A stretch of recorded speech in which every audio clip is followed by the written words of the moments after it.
24 हेडलाइन्सआव आं गासैखौ बरायबाय आं बे समाव कार्बि आंलं अट'नमास काउन्सिलनि सिङाव थानाय बे समायना हाजोनि सायाव दै बोहैनाय थारैनो बेनि सायाव नोंथांमोननो बे गासैबो थासारिफोरखौ नैबे भिडिअनि गेजेरजों दिन्थिनो आखायाव लादों। थारैनो जों बे कार्बि आंलं अट'नमास काउन्सिलनि सिङाव थानाय बेसेबांबा हाजोजों समायनाय गोबां बेबायदि जायगा दङ। थारैनो नोंथांमोना कार्बि आंलंआव फैनानै बे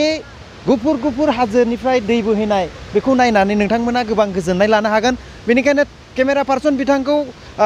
दावबायलांनो थाखाय गुरै खावलायनाय जाबाय। दा बे समाव बे थिखिनियाव मोनहैनो थाखाय गोबां मानसिया नैबे सिरिजों गाखोनानै थाङो। नैबे समायना जिहेतु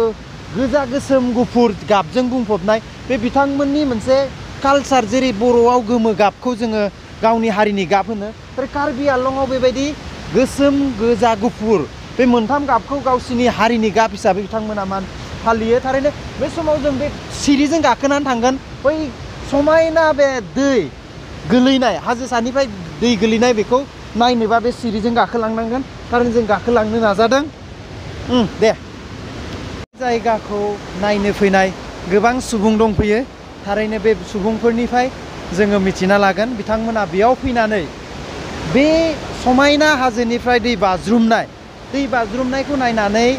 माबायदि गोजोननाय लादों। थारैनो बेयाव नोंथांमोननो नैबे भिडिअ गेजेरनि गेजेरजों मिथिहोगोन। केमेरा पार्सन बिथांखौ नैबे थासारिखौ दिन्थिनो थाखाय गुरै खावलायबाय। बेसेबांबा समायना बे थासारि, थारैनो बेसेबांबा समायना बे गोजौ हाजो, बे गोजौ हाजोनिफ्राय दै बाज्रुमनाय। जों बयबो मिथिगौ दै बाज्रुमनाय,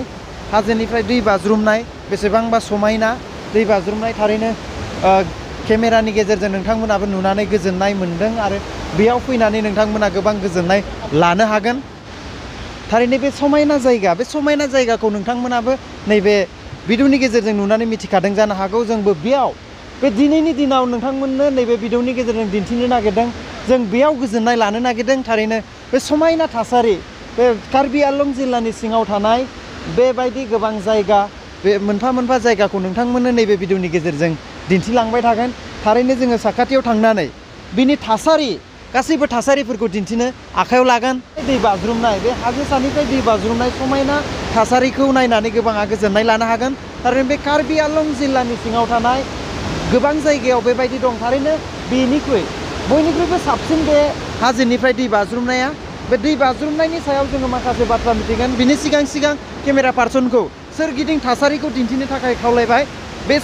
जों बेसेबांबा गोजौआव गाखोना दं। बेनि थाखाय गाहायनिफ्राय जों माबायदि नुयो बेखौबो दिन्थिनो थाखाय गुरै खावलायबाय। जोङो बै गाहायनिफ्राय गाखोबोदोंमोन। थारैनो गोबां सुबुङा बेयाव हिन्जाव हौवा सेंग्रा सिख्ला बोराय बुरै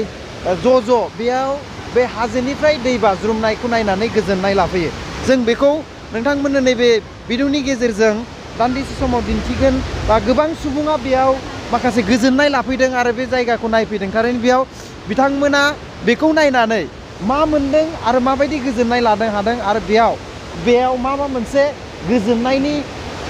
गोजोननाय दं नामा बे जायगायाव फैनानै। थारैनो बेखौ जोङो नैबे भिडिअनि गेजेरजों आरो दिनै बे बाथ्रानि सायाव माखासे बाथ्रा जों मिथिनानै लागोन। कार्बि आंलं जिल्लायाव फैनानै बा नैबे जायगायाव फैनानै गोबां सुबुंखौ लोगो मोनफैदों जों। थारैनो बे समाव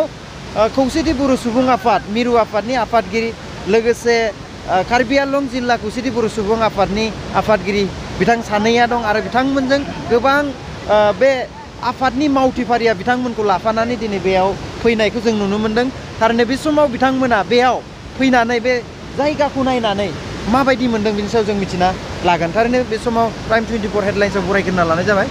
नोंथांमोननि प्राइम 24 हेडलाइन्सनिसिम आंनि गोसो गोरबोनिफ्राय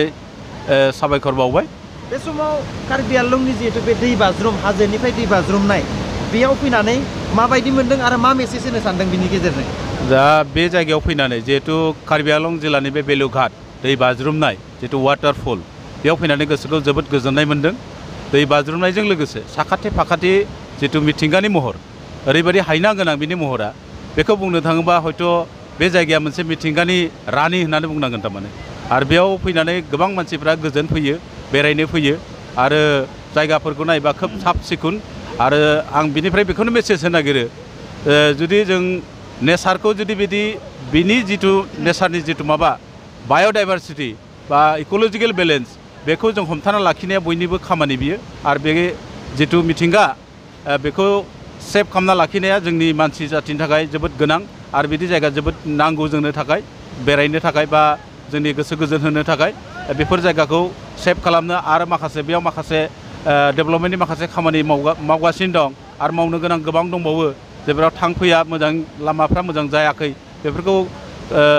सरकारखौ नारसिननांगौ बे जायगानि जिथु माबा लकेल मानसिफ्रा बेनिफ्राय मोनसे गभर्नमेन्टआ मोनसे जिथु रेभिनिउ मोनो मोनसे रेभिनिउनि सर्स बेयाव जिहेतु बेयाव रोजा रोजा सुबुंफ्रा सानफ्रोमबो बेरायफैयो बिसोरनि थानाय जानाय बिसोरनि माबाफोरखौ साब सिखोनफोरखौ मोजाङै लाखिनो थाखाय आं सरकारनिसिम आरो रायजो राजाफोरनिसिम खावलायो बे समाव बेयाव फैनानै गिबि खेब फैदों आरो सिगांबो फैबाय फैयाखै सिगां फैयाखै गिबि खेब फैनानै दिनैनि बे समाव गोसोआव मा सानदों माबायदि गोजोननाय मोनदों दिनै आं गिबि खेब फैनानै बे जायगायाव फैनानै ओरैबायदि गावखौनो गोजोननाय मोनदों आरो जायफोर जोंनि कार्बि आंलं जिल्ला कमिटिनि गासैबो जोंनि खौसेथि बर' सुबुं आफादनि दैदेनगिरि आरो लोगोसे आंजों थाफानाय जोंनि मानगोनां स्पिकार खौसेथि बर' सुबुं आफादनि बादल मुसाहारि आं बे जायगायाव लाबोनायनि थाखाय बिथांमोनखौ जोबोद साबायखर होगोन आं बे जायगायाव फैनानै गावखौनो ओरैबायदि गोजोननाय मोनदों दा गोजोननायखौ आं थारमाने बाथ्राजों फोरमायनो हायि बायदि गोसोआव गोजोननाय मोनसे मोनदों आरो बे समाव नोंथांमोननि जिथु खौसेथि बर' सुबुं आफाद मिरु आफादनि कार्बि आंलं जिल्ला लांनि जथुमा बोसोरसालिया जथुमा जानो थांगासिनो थारैनो बे समाव दिनैनि बे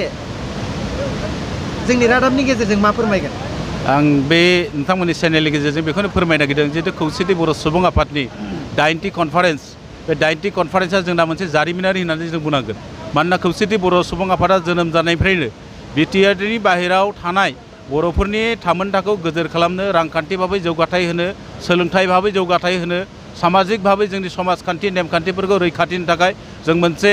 आलादा मोनसे अट'नमास काउन्सिल बिबाय थादोंमोन बे जाफुंबाय जाफुंनायनि उनाव खौसेथि बर' सुबुं आफादनि गिबि खेबनि थाखाय जिहेतु लांहिन नोगोरनि पामगाव हायार सेकेन्डारिनि गेलेग्रा फोथाराव जिहेतु कनफारेन्स जागोन बे कनफारेन्सआव बुहुमनि गासिबो जेसेबांनाखि बर' बुद्धिजिबिफोर दङ इन्टेलेक्सुयेलफोर दङ बेखौ जों ज' लानानै जे बर' जाथिया बुहुमाव गेरेमसा महर जानोबा जों जे खौसेथि आवगायलांनांगोन बड'फानि जिथु आद्रा थानाय सिमां बुहुमनि बर'फोरखौ खौसे खालामनाय बे पलिसिनि थाखाय जों खामानि मावबाय थागोन खौसेथि बर'आ बेखौ नोजोर बोनानै जोङो बांलादेशनि माखासे सान्थौगिरिफोरखौ जों खावलायहरदों जोंजों जगाजगबो जाबाय अलरेडि नेपालनि लोगोसे वेस्ट बेंगल साखाथि फाखाथि थानाय अरुणाचल मेघालय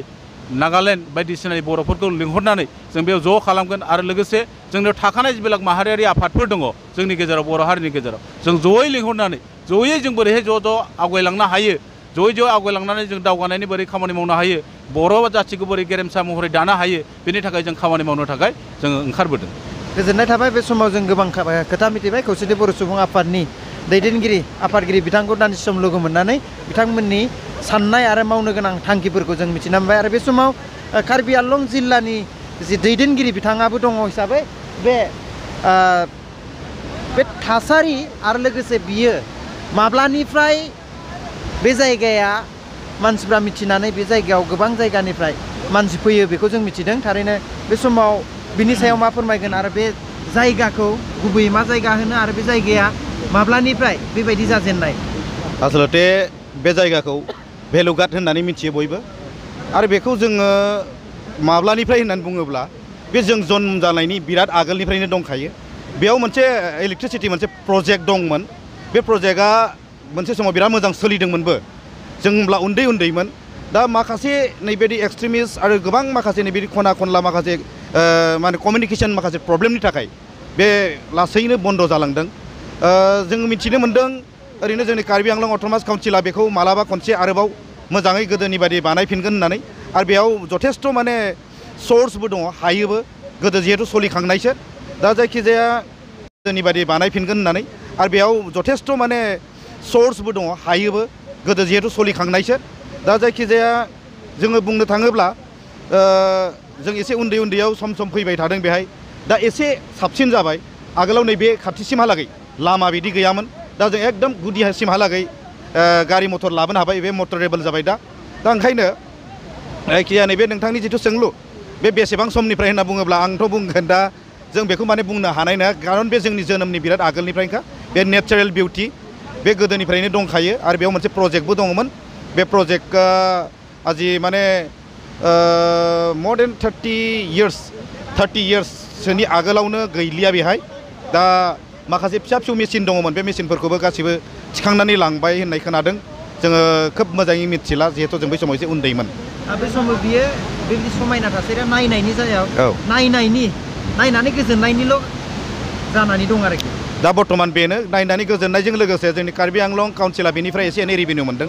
मानोना बेहाय माखासे टेन्डार जादों टेन्डार जानानै बै जाय बिथांमोनहा टेन्डार लादों बिथांमोननिफ्राय काउन्सिला एसे एनै रेभिनिउ लादों जायखिजाया जों दहाय फैनायाव नोंथांमोना निसय मोनदों खोमा गेटआव एसे एनै फिस लानाय जादों दा बै फिसजोंनो एसे एनै साब सिखोन खालामनायजों लोगोसे आरो बेखौनो गावसोरबो एसे बासायनानै लाखिनानै काउन्सिलाव जि एसे होनो गोनां दं बेखौ होयो बिथांमोना जायखिया नायनानै गोजोननायखौनो बुंनांसिगोन दा जिहेतु बेयाव दा जेबो प्रजेक्ट गैथ'लिया जों आसा खालामदों कार्बि आंलं अट'नमास काउन्सिला भबिष्यतआव गिदिर मोनसे आरो बेबायदि प्रजेक्ट लाफिनबावनानै जोंनि बे जायगाखौ आरोबाव दावखाखांहोबावगोन होननानै गोजोननाय थाबाय गोबां मानसि गोबां सुबुङा बेयाव फैयो थारैनो जोङो केमेरा पार्सन बिथांखौ केमेराखौ फिदिंनानै दिन्थिनो थाखाय खावलायबाय आरो गोबां सुबुं जों फैनायखौ नुयो बेयाव बे थासारिखौ गोरोबनानै सेलफि लानाय गोबां सुबुं सेंग्रा सिख्ला नैबे द्रुम द्रुम दै बाज्रुमनायनि गोजोननाय थारैनो लाफैयो बे समाव जोङो खौसेथि बर' सुबुं आफादनि फोसावदिं नेहाथारि लेङाइ नेहाथारि बिथाङाबो दङ थारैनो बे समाव बिथाङाबो गावनि गोसोनि साननायखौ फोरमायगोन फंनैसो बयनिसिमबो आंनि गोसो गोरबोनि सिबिनाय आरो खुलुमनाय जासिबाय नोंथांनि प्राइम 24 हेडलाइन्सनि जोहैनो जे दिनै बे कार्बि आंलं जिल्ला ओमफ्राय लांहिनि खाथियावनो थानाय बे भेलुघाट नैबे जायगाया भेलुघाट होनना बुङो दै बाज्रुमनाय जोबोद समायना एकदम मिथिंगा महर जोबोद समायना दङ बे मिथिंगा महरा ओरैबादि समायना बुंनो थाङोबा बेसेबा गोजौ हाजोनिफ्राय दैया बाज्रुमबोदों आरो बे बाज्रुमनायनि जि दैनि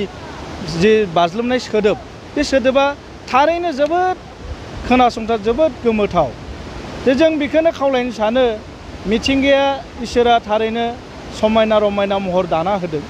बे गावनो जानाय मिथिंगानि मोनसे गोहो जे आं बेखौनो खावलायनो सानदों रायजो राजाखौ जोंनि दुलाराय बर' माहारिखौ देग्लाय जानो गोनां नैबे 25, 26 आरो 27 फेब्रुवारियाव लांहिनाव कार्बि आंलं लांहिनाव 80 बोसोरारि जथुम्मा खौसेथि बर' सुबुं आफादनि बे 80 बोसोरारि जथुम्मायाव जाहाथे मोनफ्रोमबो जिल्लानिफ्राय जोंनि बर' हारि माहारिफोरा फैनानै मिथिंगाखौ नायफैनायजों लोगोसे बे समायना रमायना मिथिंगानि बे महरखौबो नायफैनो हागोन बांद्राय गोजान नङा लांहिनिफ्राय मथा मथि 5-6 किल'मिटारल'सो गोजानाव एकदम जायगासिम गारि फैयो पिकनिक स्पटबो दङ बेखायनो आं खावलायनो सानदों बयखौबो माहारिफोरखौ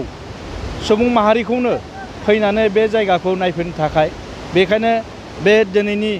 बे समाव फैनानै आं गावखौनो जोबोद गोजोननाय मोन्दों गोसोखौ ओरैबादि गोजोननाय मोन्दों माने फोरमायस' हायै जोबोद मिथिंगानि मोनसे मा होनो बेखौ थाजिम मोनसे गोसोखौ माने गोग्गोम मोनसे माबा होनाय आरोखि गोजोन होनाय गोजोननाय थाबाय बे समाव जों गाहाय फारसे दिन्थिनो थाखाय खावलायगोन बिथिं केमेरा पार्सन बिथांखौ दिन्थिनो थाखाय खावलायदों मोनसे गोजौ थासारिया बेबायदि गाखोयोब्ला हयथ' गोबां सुबुङा ओंखारफिननायाव एसे उसुबिदाबो जादों आरो बे बेसेबांबा समायना मिथिंगाजों बुंफबनाय बे जायगायाव गोबां सुबुङा फैनानै सेंग्रा सिख्ला सेलफि लायो केमेरा खेबो थारैनो सोरगिदिं समायना हाजोनि गेजेराव